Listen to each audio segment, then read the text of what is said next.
been told your kindness is your greatest strength. But have you ever wondered, what if it's also your greatest weakness? What if your soft heart became the very thing that breaks you? Not because you loved wrongly, but because you kept giving in a world that only knows how to take? You think kindness makes you good, but sometimes kindness is how you disappear. You've been told your kindness is beautiful, that your softness is a virtue, that your ability to forgive, to understand, to nurture is what makes you rare. And maybe that's true. But there comes a quiet moment in life when you begin to realize that even light can blind you if it shines in the wrong direction. That even the heart that means well can exhaust itself by beating too loudly for those who were never listening. Kindness is sacred, yes, but when it is unguarded, it becomes a slow disappearance. You don't even notice it at first. You think you're helping. You think you're doing what's right. You tell yourself, this is love, this is patience, this is goodness. Yet deep inside, something begins to fade. The more you give, the more you're emptied. The more you try to be the peacekeeper, the more you lose your own peace. And one morning, you wake up realizing the person you once were is no longer here. You smiled too long through the ache. You've bent too far to keep everyone else standing. That's how the kind woman disappears. Not in one dramatic moment, but little by little, piece by piece, in every silence that swallowed her truth, in every apology that wasn't hers to make, in every time she put others before herself and called it compassion. What she thought was goodness was often just exhaustion dressed in grace. She doesn't mean to vanish. It happens quietly, like a candle slowly burning down in a room where no one's paying attention. And that's the tragedy, isn't it? That kindness, when misunderstood, becomes self-erasure, because when you are constantly adjusting your light to make others comfortable, you stop realizing that you are meant to shine, not to dim. There's a difference between giving love and giving yourself away. One nourishes both hearts, the other drains one dry. The kind woman often confuses the two, believing that her worth comes from how much she endures. She becomes the listener, the healer, the rescuer, but never the one rescued. She builds everyone else's world while her own begins to crumble, and the world praises her for it, calls her strong, selfless, admirable. But deep within her chest, a quiet whisper says, "But what about me?" And when she dares to ask that question, not out loud, but deep within the soul, something begins to shift. It's not rebellion, it's awakening. The realization that being endlessly kind isn't always love. Sometimes it's fear, fear of being disliked, fear of being misunderstood, fear of not being needed. She realizes that her smile was sometimes a mask to hide her exhaustion, that her silence wasn't peace, it was survival. And that's when the story begins to change, because there is a moment in every woman's life when she grows tired of disappearing. She stops mistaking her softness for weakness. She begins to see that being kind doesn't mean being available to everyone, that love without boundaries isn't love, it's surrender. She starts to notice how her yes has been used like currency, spent on people who never intended to give anything in return. She starts to see how being nice became a habit of self-abandonment, saying yes when her soul screamed no, laughing when she wanted to cry, pretending to be okay when she was quietly falling apart. There's something deceptive about being nice. It's not the same as being kind. Niceness is performance. Kindness is presence. Niceness is fear in disguise. The fear of rejection, of confrontation, of losing control. It's the art of smiling through discomfort. But kindness, true kindness, comes from strength. It's firm, clear and honest. It doesn't seek validation, it seeks truth. When you are too nice, you learn to silence your own needs so that others may speak freely. You agree to things that don't feel right. You tolerate what hurts just to avoid the label of difficult. You become the keeper of peace that doesn't really exist, a fragile illusion of harmony that costs you your authenticity. And that's the dangerous thing. The world loves a woman who is agreeable, but it rarely celebrates the woman who says, "This is not okay." The nice woman walks through life carrying invisible chains, the kind she forged herself through every moment of self-denial. She believes that keeping everyone happy is love, when in truth it's imprisonment, because peace built on pretending isn't peace at all. It's self-betrayal wearing the mask of virtue. And when she starts to see that, something inside her begins to tremble, not with fear, but with recognition. She begins to see how her voice, once silenced for safety, has been waiting to be heard. She realizes that saying no is not rejection, it's self-respect. That setting boundaries doesn't make her cold, it makes her whole. No, such a small word, such enormous freedom. No, to being drained by those who only take. No, to being guilted for needing space. No, to relationships that require your suffering to survive. Every no becomes a sacred act of self-remembrance. Every no echoes through her spirit like a song of liberation. It's not anger that drives her, it's clarity. The understanding that kindness without wisdom is chaos, that love without discernment is bondage. And when she learns to say no, something miraculous happens. Her yes becomes powerful again, because now it's chosen, not forced. It's real, it carries energy, intention, and authenticity. It's not a reflex born from fear, but a decision grounded in peace. People around her might not understand this new strength. They'll say she's changed. They'll call her distant, difficult, unkind. But she will smile, not the polite hiding smile she once wore, but a calm, knowing one. Because she has learned that not everyone will understand the version of her that no longer bends. She learns that being misunderstood is a small price to pay for inner freedom. She learns that true kindness begins within. That before she can pour into others, she must first fill herself. That her peace is not selfish, it's sacred. And so she begins to live differently. She speaks slower, listens deeper, gives less often, but with more intention. Her love is no longer scattered everywhere like confetti, it's offered like a blessing, deliberate, meaningful, and strong. She realizes that her purpose was never to be liked, but to be aligned with truth, with peace, with the quiet rhythm of her own heart. This is the turning point. The moment she stops chasing harmony outside herself and begins to cultivate it within. The moment she stops asking, "Am I too much?" and begins saying, "Am I enough?" It's not an easy transformation. The old habits call out to her, the urge to overgive, to explain, to fix, but she breathes through it, remembering that healing is not about becoming someone new, but returning to who she was before the world told her she wasn't enough. Her kindness no longer hides her truth. Her no's no longer feel cruel. Her silence is no longer submission. It is strength. She is learning that love and limits can coexist. That compassion and clarity can walk side by side. That being kind doesn't mean losing your edges. It means knowing when to open your hands and when to fold them in prayer for your own peace.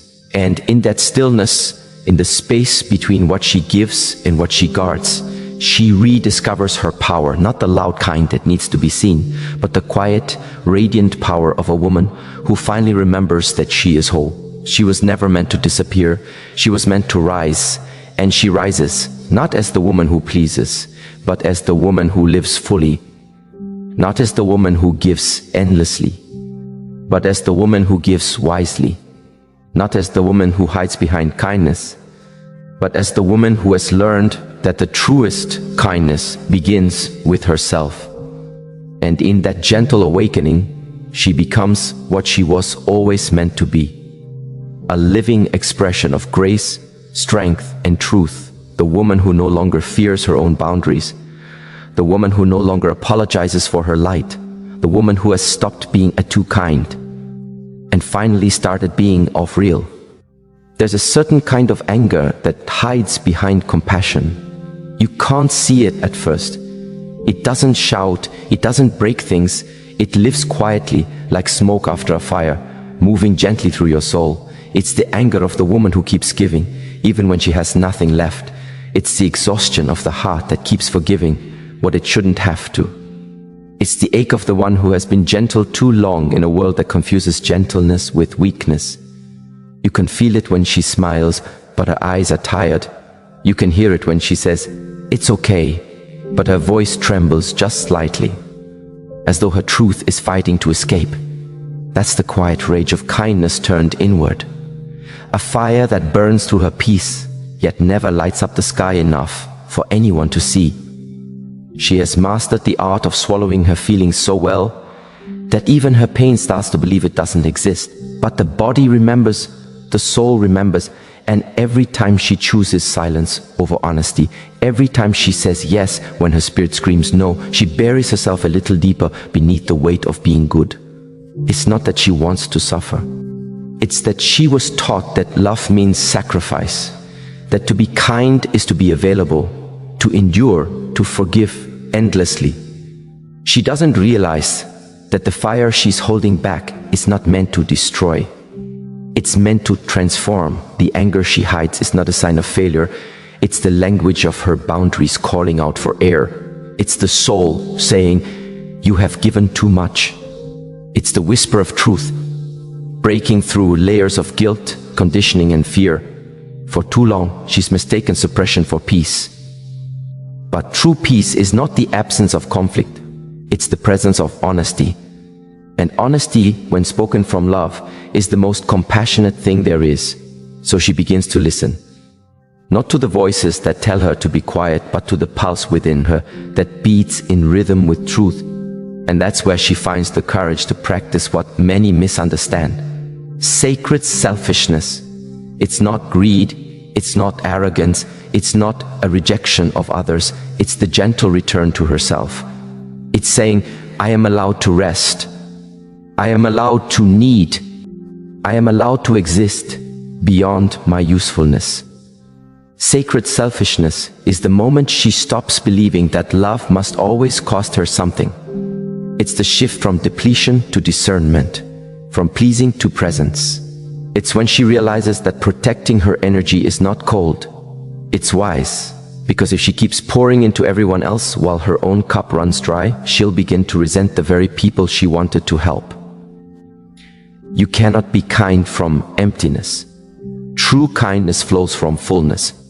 There's something holy about saying, I choose me. Not because she's closing her heart to others, but because she's finally opening it to herself. She begins to understand that her energy is sacred currency. Not everyone deserves to spend it. And so, she starts to give more thoughtfully.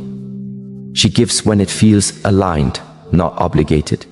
She gives when it feels expansive, not draining. She learns that love, to be real, must be reciprocal.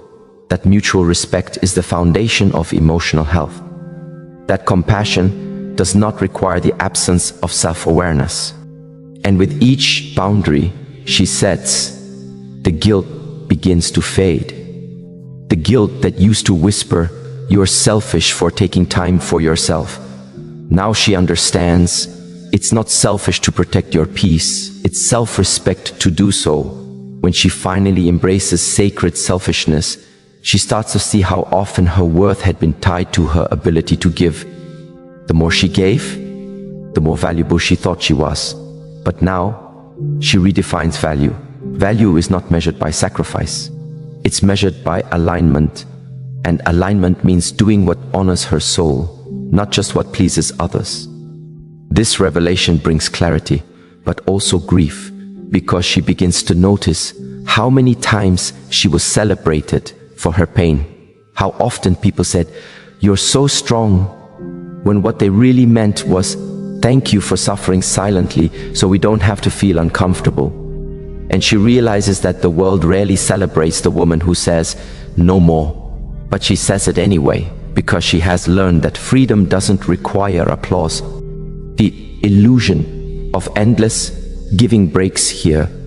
The illusion that she was meant to be everyone's anchor, everyone's healer, everyone's constant source of love. She starts to see how that illusion was built.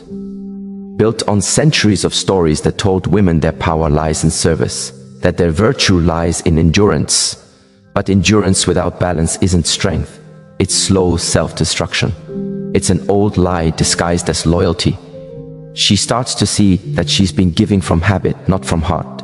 That her generosity had become a kind of survival mechanism. A way to feel worthy, a way to feel needed. She had mistaken depletion for devotion. But love that drains you is not love.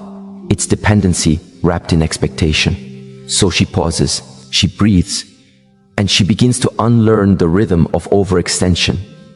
At first it feels foreign, to rest without guilt, to decline without apology, to sit in silence and feel the weight of her own unmet needs. But slowly, something beautiful begins to grow in that stillness. It's not pride, it's presence. It's the sacred knowing that she was never meant to save everyone. She was meant to save herself, so that her presence could truly bless others. The world will try to pull her back, of course. They'll say, "You've changed." And she'll smile softly because yes, she has. She's learned that love is not measured by how much you lose yourself for it, but by how much truth remains when you give it. And here, in this quiet maturity, she begins to build a new rhythm. She no longer rushes to fix everything. She no longer pours from an empty soul. Instead, she learns to give from overflow. The kind of giving that feels like joy, not duty. She starts to look at her reflection and finally sees the woman behind the exhaustion, the one she left waiting somewhere between her acts of service and her tears at night. And she whispers to her, "I remember you. I'm sorry I left you waiting so long." That's when the healing begins. The slow return to herself, one breath, one boundary, one truth at a time. No longer the endless giver, no longer the selfless savior, but the balanced, radiant, awakened woman who knows that she deserves the same tenderness she gives away. She moves differently now. Her presence no longer seeks to prove, but to be. Her eyes no longer search for validation, they rest in awareness. She no longer apologizes for the energy she withholds. She understands that her peace is a prayer, and not everyone deserves to be part of that sacred silence. There's a quiet confidence in this new chapter of her life. She doesn't boast about her strength. She doesn't announce her boundaries. She simply lives them. She walks through the world lightly but not blindly. Her kindness is still there, but now it has roots. It no longer bends with every passing wind. And in this grounded kindness, she begins to feel something she hasn't felt in years. Ease. The weight of overgiving begins to lift. Her body softens. Her breath deepens. She no longer fears disappointing others. She only fears betraying herself again. The illusion of endless giving falls away like autumn leaves, revealing what was always true beneath it. That she was never meant to carry the world. She was meant to walk through it with grace, with discernment, with love that knows when to stop. Now when she gives, it's intentional. Now when she loves, it's chosen. Now when she rests, it's sacred. And the world feels different. Not because it changed, but because she did. She has learned that strength doesn't always roar. Sometimes it whispers, "I deserve peace too." Her kindness still lights the way, but now it burns steady, no longer to warm everyone, but to guide herself home. And that is the quiet revolution of the kind woman who finally decided to stop disappearing. There's a kind of silence that doesn't come from peace. It comes from fear. A silence that tastes like surrender, like the echo of swallowed words and buried truths. Many women live inside this kind of quiet. They call it patience, they call it grace. But deep down they know it's the silence of the soul, learning how to survive what the heart can no longer carry. You stay quiet to avoid being misunderstood. You soften your tone so others can stay comfortable. You convince yourself that peace means keeping the water still, even if you are the one drowning underneath. And for a while it works. You feel safe in the stillness. You believe silence protects you. But slowly, you begin to realize that your silence doesn't build peace. It teaches others how to ignore your pain. Because every time you swallow your truth, Someone learns that your boundaries are negotiable. Every time you minimize your feelings, you invite someone to do the same. And so, without meaning to, you create the very patterns that drain you. You think, if I just stay quiet, this will pass. If I just endure, it will stop. But silence doesn't dissolve what's wrong. It deepens it. It takes root in your spirit, grows heavy in your chest, until one day you no longer recognize your own voice. You start to believe that peace is the absence of conflict, when in truth, it's the presence of truth. Even when that truth trembles on your lips. The hardest thing is learning to speak after years of silence. Your voice feels foreign. Your words stumble, unsure of their permission. But the first time you say, "This hurt me," something powerful happens. Your body exhales the weight it has carried in secret. You begin to remember that your voice was never the problem. Your suppression was. And the moment you speak your truth, not in anger, but in clarity, you awaken a new kind of peace. Not the kind that pleases everyone, but the kind that honors your soul. You see, silence can be holy when it's chosen, but silence becomes suffering when it's forced. True peace doesn't ask you to mute your spirit. It invites you to align it with honesty. It doesn't demand that you hide what you feel. It teaches you to express it with wisdom. And the moment you realize this, your voice no longer feels like rebellion. It feels like freedom. That's when the mirror begins to appear. Not the physical one, but the mirror of relationships, of energy, of reflection. Every person you meet becomes a mirror showing you something about yourself. Your beliefs, your fears, your wounds, your worth. Life doesn't send you random people, it sends you reflections. The friend who never listens reflects the parts of you that ignore your own needs. The lover who withholds affection mirrors the ways you withhold love from yourself. The person who disrespects your boundaries shows you how much you've been willing to tolerate to avoid loneliness. Every interaction becomes a revelation, not about them, but about the space you've created for such energy to exist. At first, this realization hurts.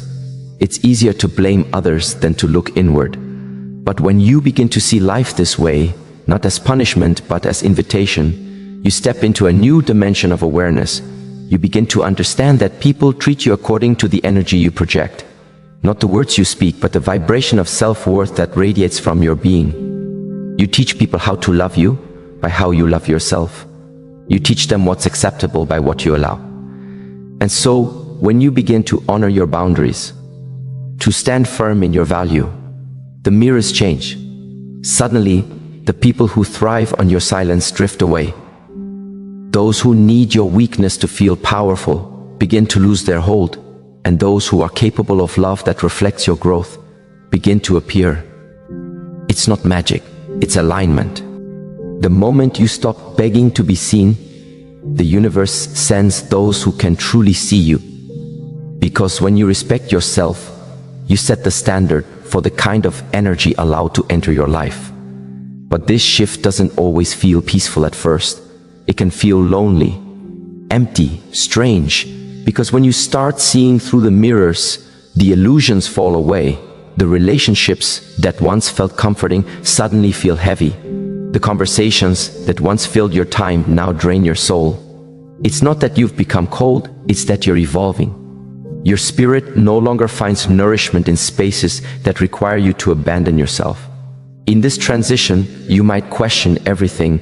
You might wonder, was it always this one-sided? Did I let it happen? And the answer is gentle. Yes, but without shame. Because you did what you knew until you knew better. And now that you do, you cannot unknow it. You can't return to a life that thrives on your absence. You can't stay in rooms that require your silence to stay beautiful. That's where the next awakening begins.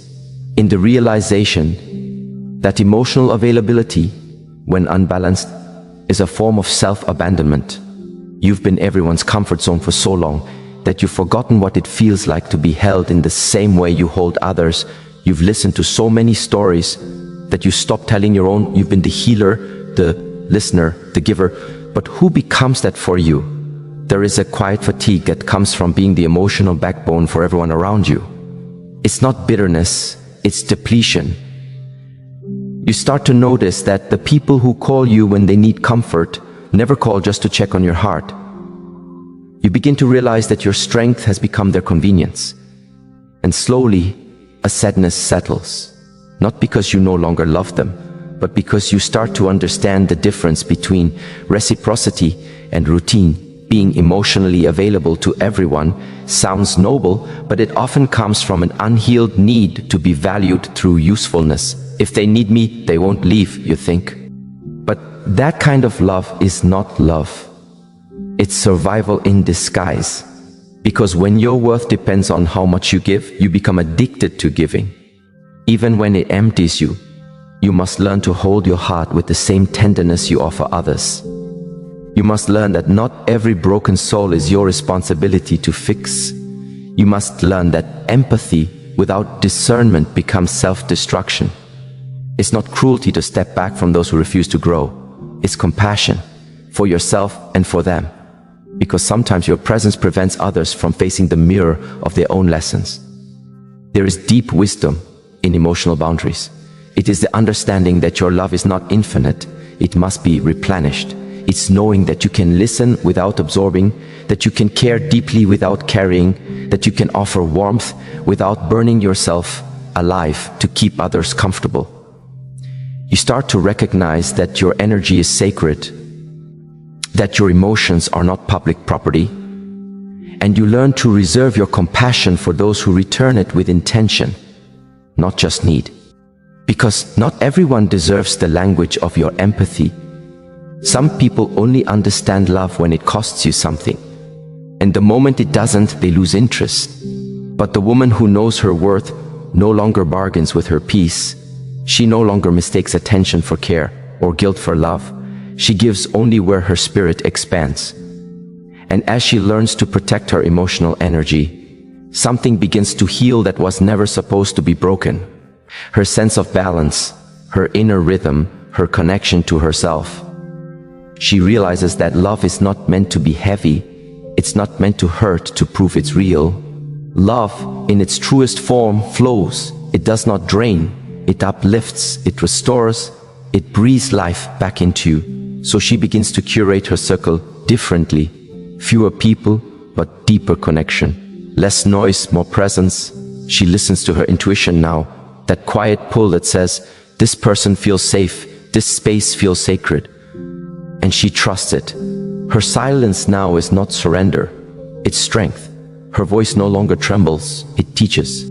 Her love no longer depletes, it transforms. And in this gentle evolution, she becomes the reflection of everything she once sought in others. Because when you heal the silence, you find your voice. When you find your voice, you find your worth. And when you find your worth, you finally understand. You were never meant to be everyone's comfort. You were meant to be your own peace. There comes a time when life asks you to stop running from yourself. Not through distractions, not through people, not through pretending that the noise inside your heart will quiet itself if you just stay busy enough. It asks you to sit still, to breathe, to finally listen to what you've been avoiding. It is in that stillness, raw and uncomfortable, that truth begins to whisper. And often, the first thing it tells you is that you've been fighting the wrong battles. You thought you needed to convince others of your worth, when all along, the real work was remembering it. You believed the goal was to make everyone stay, but the lesson was learning that not everyone is meant to. You tried to prove your goodness through loyalty, through sacrifice, through endurance. But sometimes the most sacred act of love is not staying. It's knowing when to leave. Letting go is not always a sign of loss. Sometimes it's a ceremony. The soul's quiet declaration that it refuses to shrink any longer. You don't release because you stopped caring. You release because you finally care enough about yourself to stop bleeding for what won't heal. There's power in that surrender. There is strength in saying, this chapter no longer reflects who I am. At first, it feels like an unraveling. You question everything. The world becomes quieter, the familiar dissolves, and there's a strange emptiness where chaos used to live. But if you wait long enough, that emptiness becomes space. Space for breath, space for rebirth, space for truth. And from that stillness, a softer kind of strength begins to rise, one not built on control, but on acceptance. Acceptance is not weakness, it's not giving up, it's standing in the truth of what is, and no longer trying to twist it into what you wish it were. It's saying, I will no longer argue with reality, because peace doesn't come from fixing everything. It comes from understanding that not everything is meant to be fixed. Some people are meant to walk with you for a while, not forever. Some dreams are meant to teach you, not define you. And some endings are not failures. They are divine redirections. You begin to realize that healing is not about going back to who you were before the pain. It's about becoming someone new because of it. It's about letting the fire refine you, not destroy you. It's about learning that the pieces of you that broke were never meant to last. They were parts of an older version of you that could no longer carry the weight of your becoming. So you stop rushing your healing. You stop forcing the universe to move on your timeline. You start trusting the pauses, the seasons where nothing seems to bloom, the moments where you feel unseen. Because even in stillness, life is working, the soil is preparing, the roots are deepening, and in time, what looks like loss reveals itself as preparation. Then one morning, something inside shifts. It's subtle, like a single note changing the tone of an entire song. You realize you no longer wake up with the same heaviness. The memories still exist, but they no longer sting. The stories still happen, but it no longer defines you. You stop needing closure from others because you've learned how to give it to yourself. That's the moment you understand true forgiveness, not as permission for someone else's behavior, but as freedom for your own soul. Forgiveness isn't forgetting. It's releasing the emotional anchor that keeps you tied to a moment you've already survived. You forgive because you're tired of carrying what's not yours anymore. You forgive because your peace is too precious to be held hostage by someone else's past. And once you reach that place, you begin to see everything differently. Even the pain starts to look like grace in disguise. You start noticing how every heartbreak, every loss, every silence carved out space for a deeper kind of wisdom, the kind that can't be taught, only lived. The kind that transforms you from the inside out. You begin to walk differently, slower, lighter, more aware. You speak less, but your words carry more weight. You no longer chase connections, you attract them through stillness. Because when you heal, your energy shifts. You no longer seek validation, you embody it. You no longer perform strength, you radiate it. People begin to notice not because you've changed what you say, but because you've changed how you exist. There's a calmness about you now, a quiet power. You are no longer reacting to life, you are responding from alignment. You no longer fear endings, because you trust that every ending is also a beginning, even if you can't see it yet. This is what evolution feels like. Not fireworks, not grand declarations, but gentle awareness. It's realizing that peace doesn't mean life is perfect. It means you no longer need it to be. You can sit in uncertainty without panic, hold joy and sadness in the same breath, and still whisper, I am okay. And maybe that's the whole point. Not to master the world, but to master your inner weather. To find calm within chaos, to be unshaken. Not because nothing moves you, but because you've rooted yourself too deeply to be swept away. When you live from that space, love returns, but differently this time. It no longer comes from desperation or fear. It comes from fullness, from a deep knowing that you are already complete. You stop needing love to fill the emptiness, and instead, you begin to share it from overflow. This is love that liberates, not binds. Love that adds peace, not confusion. Love that mirrors the serenity you've cultivated within. And when such love finds you, whether through another person or through the divine presence that moves quietly within all things, you recognize it instantly, because it feels like coming home to a truth you always knew but forgot for a while. It doesn't demand, it doesn't rush, it just is. And in that simplicity, it feels sacred. You begin to see life as a rhythm, not a race. Every loss, every silence, every pause becomes part of the music. You stop resisting the dissonance, because you know it gives meaning to the harmony that follows. You understand that the purpose of pain is not to punish, but to awaken. And so you learn to dance, not despite the storms, but through them. Each step forward feels less like striving and more like surrender. You no longer ask, why is this happening to me? But rather, what is this teaching me? And in that shift, you reclaim your power, because you realize that life was never against you, it was always shaping you. You start finding beauty in ordinary things. The morning light resting on your skin, the silence between conversations, the laughter that comes unplanned. You begin to live with more gratitude than expectation, more presence than performance. And suddenly, the life you once prayed for doesn't feel distant.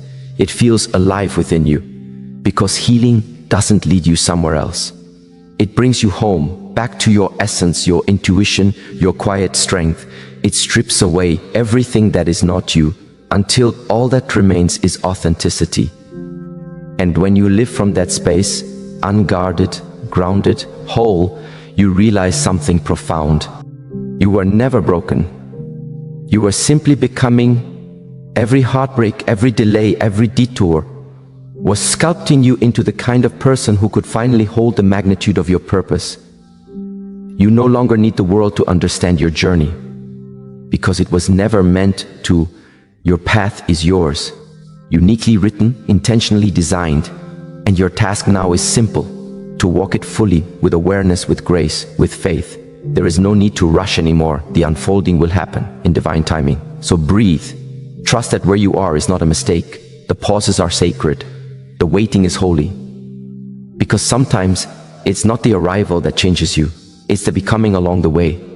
And as you stand in that truth, with your hands no longer clinging to what's gone and your heart open to what's yet to come, you finally understand. Peace was never something to find. It was something to remember. There comes a season in a woman's life when she realizes she's tired of explaining her peace, tired of defending the calm she fought for, tired of justifying why her silence is not bitterness but healing. It's the moment when she no longer feels the need to prove that her softness is not weakness, because she finally understands that true strength does not roar, it hums quietly beneath the surface, and that quietness is not surrender, it's power that has learned to move without announcement. You start to see that not every response deserves your energy, not every battle deserves your sword, because when you have tasted peace after chaos, you become careful about what you invite into your space. You realize that protecting your spirit is not selfish, it is sacred. There is a wisdom in restraint, in choosing to walk away instead of trying to fix what does not wish to be healed. This kind of peace doesn't come from the absence of conflict, it comes from the mastery of self. You stop letting your emotions be manipulated by the moods of others. You begin to understand that energy is contagious, and you choose not to participate in confusion. Even when provoked, you stand firm in your serenity, not because life has stopped being difficult, but because you have stopped being easily moved. And when you start to live from that grounded place, something shifts inside you. You begin to attract different conversations, different people, different atmospheres, because peace recognizes peace. You start noticing how your calm becomes uncomfortable for those who feed on drama. They might accuse you of being cold, distant, or detached. But deep down, you know you're just protecting what took years to build. There is a quiet revolution happening inside you, one that doesn't need witnesses to be valid. You are learning to love yourself in private, to rebuild your confidence in silence, to trust your own intuition again, after years of silencing it for the comfort of others. And as you do, you start to see how many of your past wounds came from abandoning yourself just to be understood. Now, you refuse to do that again. You realize that the kind of love that costs your peace is too expensive. The kind of company that demands your silence is too lonely. And the kind of acceptance that requires your pretending is too empty. You no longer bargain with your worth, because you've learned that when you compromise your essence to be light, you pay with your soul. So you slow down, you breathe differently, you listen to the whispers that once went unheard beneath the noise of needing to please. And those whispers begin to teach you something profound, that your purpose was never to be everything for everyone, but to be wholly yourself. That wholeness is not perfection, but integrity. It is the alignment between what you feel, what you know, and what you allow. You start walking lighter because you're no longer dragging the weight of expectations that aren't yours to carry. The woman you were before used to beg for validation. Now you bless and release. You don't need people to stay in order to feel valuable. You don't chase what drifts away. You trust what remains, because what is aligned with your soul doesn't require force. It flows naturally, peacefully, with grace. There's something divine about a woman who no longer fears solitude, because solitude no longer feels like emptiness. It feels like return. A return to her essence, her intuition, her stillness. She starts to see her own reflection clearly again. Not the reflection of who she was told to be, but the woman she has always been becoming. The woman who can sit in silence without panic, who can face her thoughts without drowning, who can be alone without feeling lonely. In that sacred space, she begins to remember. She remembers the sound of her own laughter when it wasn't forced. She remembers the dreams she buried beneath obligation.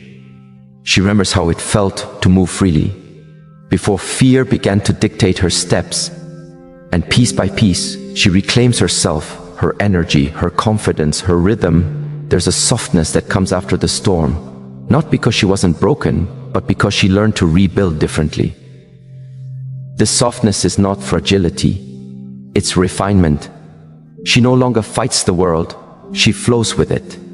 She no longer carries resentment, she carries wisdom, because she understands that forgiveness was never for them. It was the key to her own freedom. Forgiveness, she learns, is not about excusing what happened. It's about reclaiming the part of herself that got lost in the pain. It's saying, I will not let what broke me become who I am. Forgiveness is the closing of a door with gentleness, not bitterness. It's the decision to choose peace over proof, to choose growth over grudges, to choose lightness over the heavy pull of resentment. And as she forgives, she begins to rise differently, not with noise or vengeance, but with quiet clarity. Because healing has made her discerning, she now recognizes the difference between love and attachment, between attention and respect, between presence and purpose. She no longer confuses being needed with being valued, and she no longer mistakes being busy with being fulfilled. This is the awakening that changes everything. The moment when you realize your happiness no longer depends on how others treat you, but on how you treat yourself. You stop measuring your worth through reactions and start defining it through alignment. You become your own safe place, your own validation, your own calm. You stop seeking refuge in others because you have built one within your own soul. And once that happens, the world begins to meet you differently. Doors open that used to remain shut. Opportunities that once felt distant begin to appear with ease, not because you've become luckier, but because your energy is now clear. You've stopped chasing and started attracting. You've stopped proving and started embodying. And everything that belongs to you begins to find its way home. There is an elegance in this phase, a beauty that comes from deep internal alignment. You become both grounded and graceful, soft yet powerful. You no longer need to be understood to feel whole. You've learned that your authenticity is your strength, and your gentleness is your rebellion. You stop apologizing for taking up space. You speak truth with love, boundaries with confidence, and silence with purpose.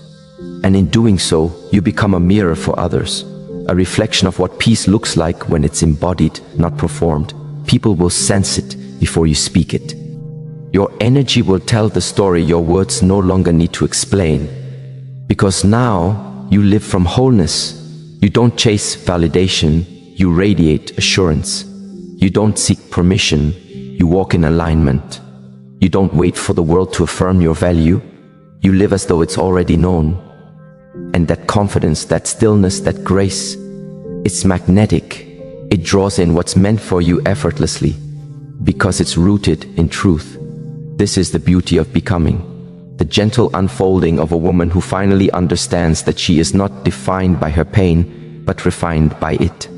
The woman who realizes that every time she was misunderstood, it was life redirecting her toward those who could see her clearly. Every rejection was protection, every ending was instruction, and every silence was preparation for the voice she now carries. You start to live not from fear of loss, but from faith in abundance. You stop expecting life to be easy and start trusting yourself to be strong. You learn to meet discomfort with curiosity instead of resistance. Because now you see that growth often comes disguised as challenge. And you've grown too wise to keep fighting the hands that are shaping you. So you move differently now, with purpose, with awareness, with softness that doesn't beg to be understood. You no longer rush through seasons. You trust divine timing. You've learned that when nothing seems to be working, something deeper is, and you've made peace with not knowing how it all fits together. Because you've seen enough to trust that eventually, you've become the calm you once searched for in others, the peace you once begged someone to give you, the love you once thought only existed outside of you. You've become it all, through pain, through surrender, through awakening. And now, when you look in the mirror, you see not the woman who endured, but the one who transformed, not the one who survived, but the one who rose. You see a woman who learned that kindness, when rooted in wisdom, is unshakable. A woman who knows she can be gentle without being naive, open without being unguarded, loving without losing herself. That is the essence of true strength. Not to harden your heart, but to keep it open in a world that tried to close it. To love without losing yourself, to give without expecting, to walk away without hate, and to choose peace again and again, even when it's misunderstood. Because peace is not the end of your story, it's the beginning of a new one. A story where you no longer chase love, but become it. Where you no longer seek purpose, but embody it. And where your life becomes a quiet declaration of grace, not because the world made it easy, but because you finally remembered who you were, before it told you who to be. There comes a quiet moment when you realize that strength is not built through control. It is born through release, through the sacred art of unclenching your fists, loosening your expectations, and allowing life to unfold without forcing it into the shape you imagined. You begin to understand that the more you try to hold on, the more life slips through your grip. So you stop fighting with reality and start flowing with it. Not because you've given up, but because you've finally grown wise enough to see that surrender is not defeat. It's alignment. It's the point where peace replaces panic and grace replaces resistance. There is a power in surrender that cannot be found in striving. It's the power that comes when you stop trying to prove your worth through endless effort and start trusting that you were already worthy before you began. When you stop needing to control every outcome, life becomes lighter, more fluid. You begin to notice that what is meant for you doesn't require your exhaustion to exist. What's truly yours will not compete with your peace. It will not confuse you. It will not demand that you betray yourself to keep it. And this understanding changes how you move through the world. You stop chasing what isn't reaching back. You stop explaining your value to those who can't see it. You stop overgiving in hopes that love will stay, because you finally know that love that must be earned through struggle is not love. It's dependency wrapped in fear. Real love doesn't drain you, it expands you. It's not a battlefield, it's a sanctuary. So you release the version of yourself that thought she needed to beg for belonging. You mourn her because she tried so hard, but you also bless her because she led you here to this new way of being. The woman who stands before you now no longer seeks to be chosen. She has chosen herself. And in doing so, she has become magnetic to everything aligned with her wholeness. It's a sacred shift, the moment when you no longer chase love, but embody it. When you stop trying to be understood by everyone and start understanding yourself deeply, you realize that self-love isn't about constant pampering or perfection.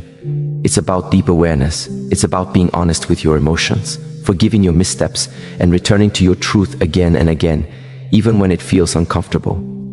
That kind of love transforms everything. It changes how you speak to yourself when no one is listening. It softens the way you look at your reflection in the mirror. It makes you patient with your own process, because you now understand that growth is not linear.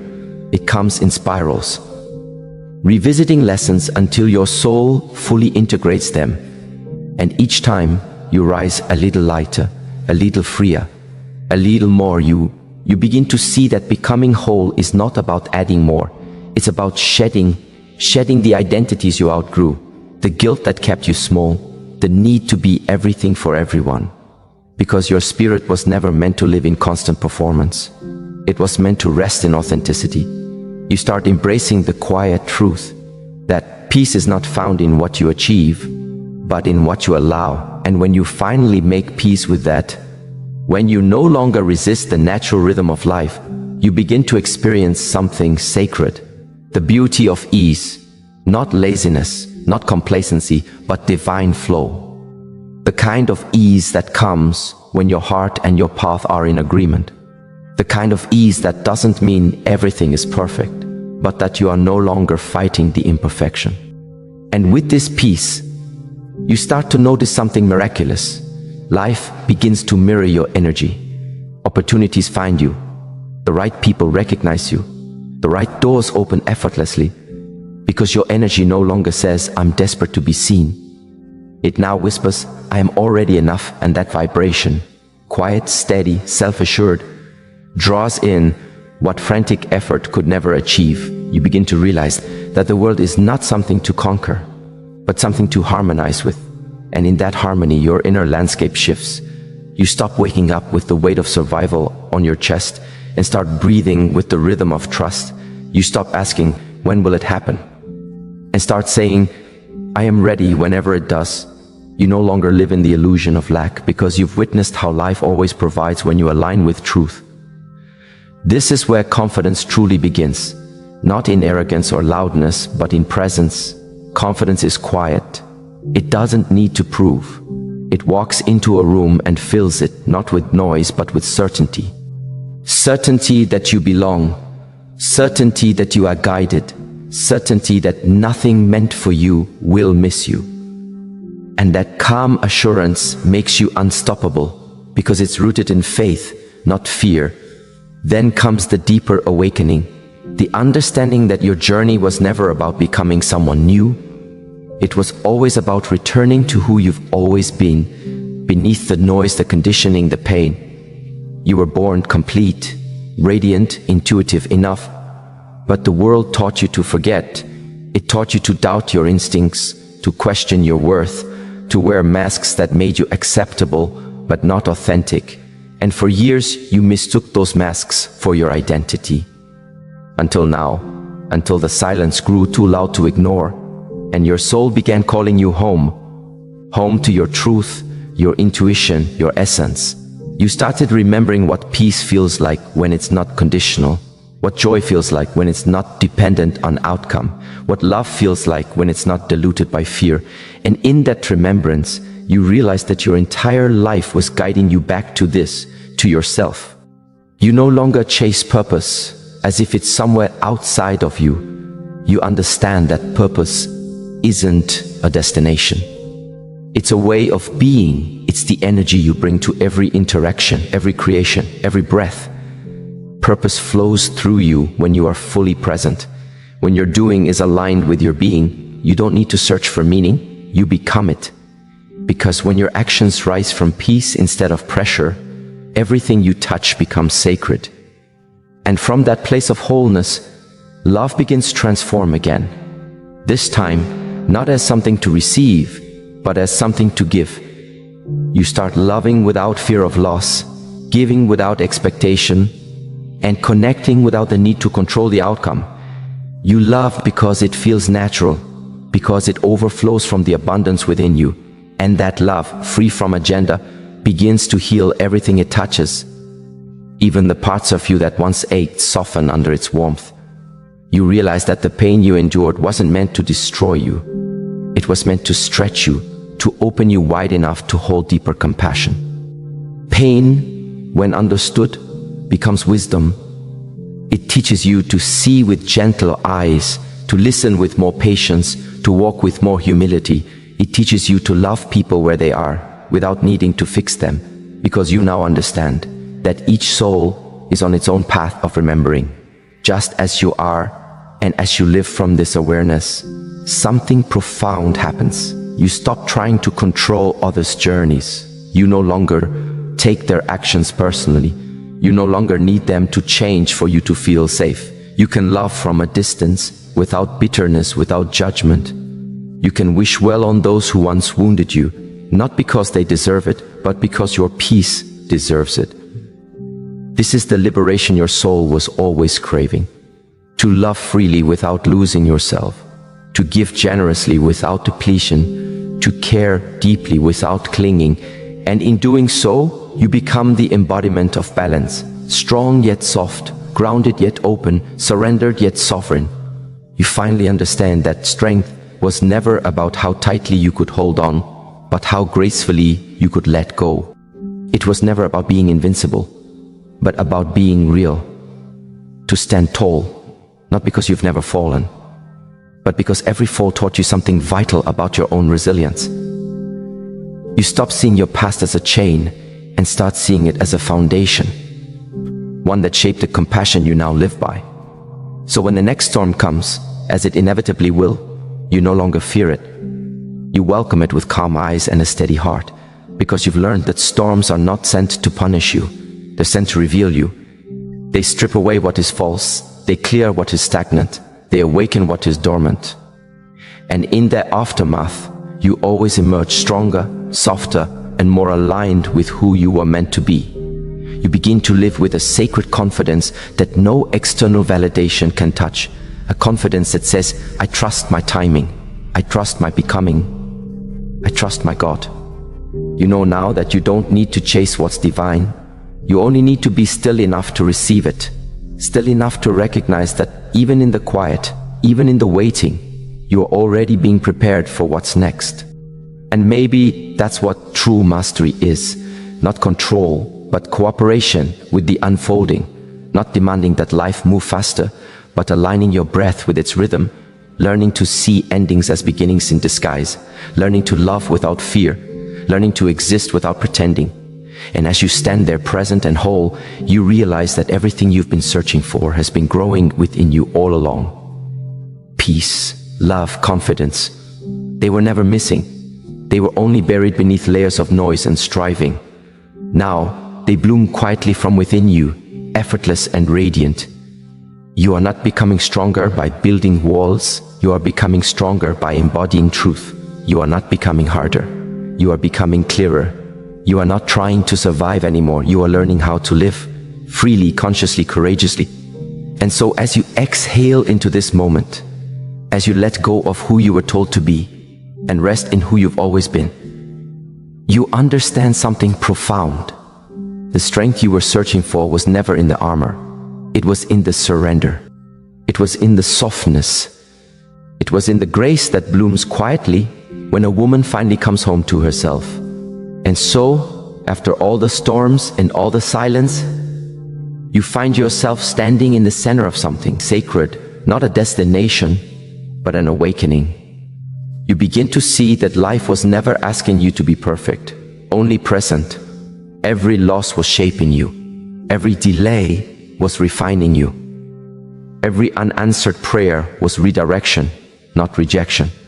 You start to understand that the path was never about reaching somewhere far ahead, but about remembering who you are here and now.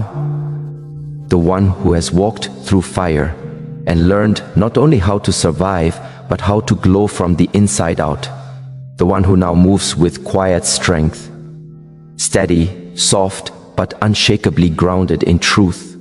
You realize that the love you sought, the peace you chased, the meaning you longed for, it was never lost. It was simply waiting for you to slow down long enough to return to it. And in that return, everything changes. The noise fades, the striving ends, the heart finally rests. Now, you no longer rush through the chapters of your life, trying to force a happy ending. You honor the pauses, the in-betweens, the unfinished parts, because you know that even here, even now, you are whole. You are already everything you are meant to become. And with a calm heart and open hands, you whisper into the rhythm of your own becoming, I release what was, I trust what is, I welcome what will be.